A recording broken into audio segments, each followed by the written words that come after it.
bin Julia und zeige dir heute, wie du mit 5-Minuten-Meetings deine Teamkommunikation auf das nächste Level bringst.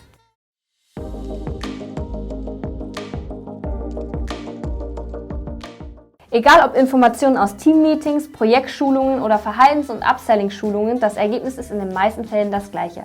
Die Mitarbeiter nehmen die Informationen zur Kenntnis, doch setzen letztendlich wenig um. Warum ist das so? Mitarbeiterschulungen finden in den meisten Betrieben nur selten statt. Und wenn die Schulungen stattfinden, dann ist die Dichte der Informationen zu hoch und die Mitarbeiter setzen daher nur einen Bruchteil des Gelernten um. Die restlichen Informationen schaffen es nie vom Schulungsumfeld bis hin zum Gast. Hinzu kommt, dass nie alle Mitarbeiter an den Schulungen teilnehmen. So gibt es immer ein unterschiedliches Schulungs- und Qualitätsniveau unter den Mitarbeitern und letztendlich kein gleichbleibender hoher Service gegenüber dem Gast. 5-Minuten-Meetings sind auch eine effektive Methode, um Informationen an deine Mitarbeiter weiterzugeben. Diese kurzen Treffen, auch Line-Up-Meeting genannt, finden üblicherweise zu Beginn einer Schicht statt oder bevor das Restaurant öffnet und werden von einer Führungskraft gehalten. Doch warum sind 5-Minuten-Meetings so wirkungsvoll? Die Kürze des Meetings zwingt dich dazu, nur die aktuell wichtigsten Inhalte in einem kurzen Briefing anzusprechen.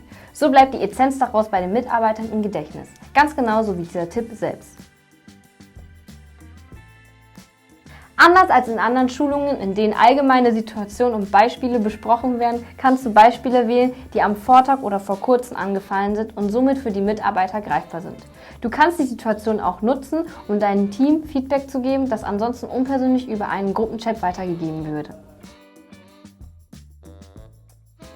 Sinnvoll sind diese Meetings auch beispielsweise für die Verkaufsschulung für bestimmte Speisen und Getränke. Du kannst den Tagesfokus für eine konkrete Situation legen und dadurch den Umsatz gezielt steigern. Durch die Messbarkeit kannst du dein Team einschwören und gleich am nächsten Tag sehen und kommunizieren, ob die Maßnahme zum Beispiel eine Erhöhung des Tagesumsatzes oder die Anzahl zum Beispiel an verkauften Aperitifs, Vorspeisen, Desserts oder Kaffees gesteigert wurde, gegriffen haben. Wenn du wichtige Themen täglich ansprichst, dann stellst du sicher, dass alle Mitarbeiter auf dem gleichen Wissensstand sind. Die tägliche Wiederholung festigt die Information im Langzeitgedächtnis und ist somit länger abrufbar als kurzfristig gelernte Schulungsinhalte. Durch das gezielte Hinzufügen von Informationen über die Zeit kannst du deinen Mitarbeitern eine Wissensbasis schaffen und die Servicequalität des gesamten Teams anheben. Es ist empfehlenswert, dass die 5-Minuten-Meetings die längeren Schulungen nicht komplett ersetzen. Breche lieber die Inhalte aus den ausführlichen Schulungen systematisch in kleinen Einheiten herunter und baue sie in regelmäßigen Abständen in den täglichen 5-Minuten-Meetings ein, um das Wissen in den Gedächtnissen deiner Mitarbeiter zu verankern. Ein weiterer Vorteil der 5-Minuten-Meetings: der tägliche Wissens- und Motivationsschub stärkt den Teamzusammenhalt. Schließlich arbeiten alle Mitarbeiter an einem gemeinsamen Tagesziel, dessen Erreichen du natürlich honorieren solltest. Du benötigst wenig Vorbereitung für ein 5-Minuten-Meeting und dennoch wirst du schnell messbare Verbesserungen der Servicequalität, der Mitarbeitermotivation und des Umsatzes erzielen. Alles, was du für die Umsetzung brauchst, ist etwas Durchhaltevermögen, bis die neue Routine greift. Und schon bald wirst du die positiven Auswirkungen feststellen. Kommen wir nun zu einem kurzen Wochenrückblick mit den aktuellen News in der Gastronomie. Die Stadt Tübingen hat am 13.12.2021 über die neue Verpackungssteuer informiert.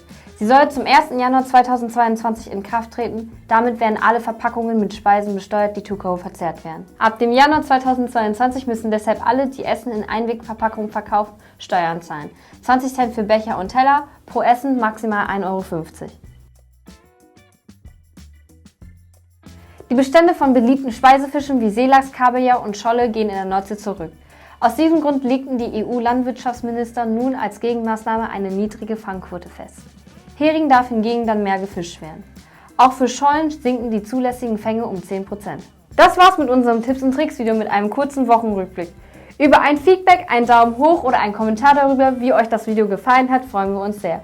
Um keine weiteren Videos rund um Gastronomie und Digitalisierung zu verpassen, abonniert doch gerne unseren Kanal. Bis zum nächsten Mal!